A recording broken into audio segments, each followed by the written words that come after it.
Ce 10 janvier 1989, des chasseurs traquent un sanglier blessé dans la forêt de Fontainebleau.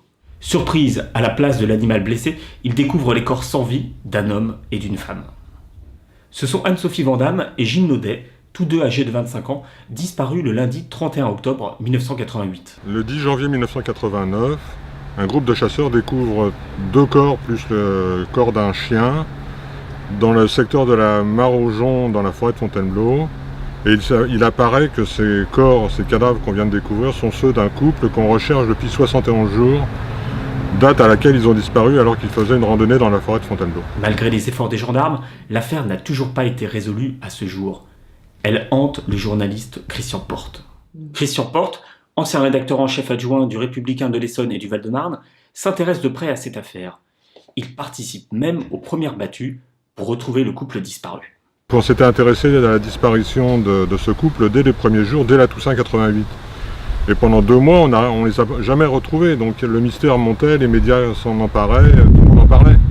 Et jusqu'à cette date où on les trouve, et les premières constatations sont faites, et il apparaît, selon les autopsies, qu'ils ont été abattus par du vin de long rifle, achevé avec une balle dans la tête. J'ai horreur de ne pas comprendre ce qui m'interpelle.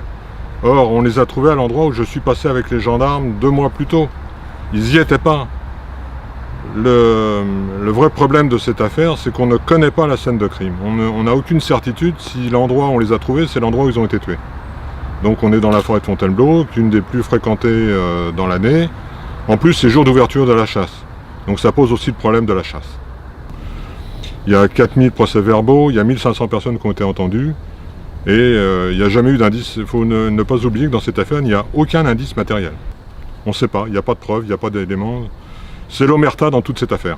Désormais journaliste indépendant, Christian Porte vient de publier, en mai 2018, un livre sur cette affaire criminelle, intitulé « Les vérités interdites d'un fiasco judiciaire ».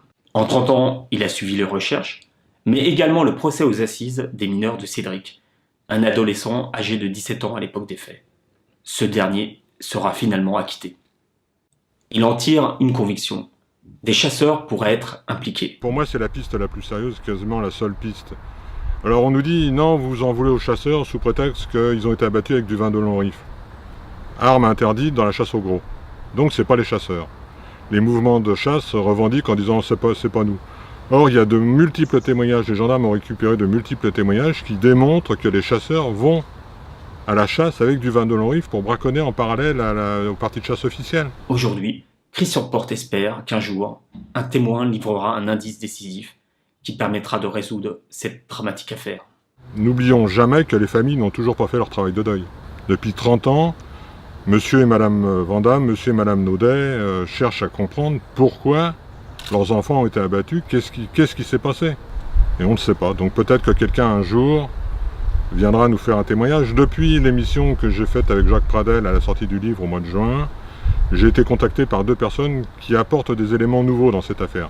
Il va falloir peut-être voir comment on peut les exploiter d'une manière ou d'une autre.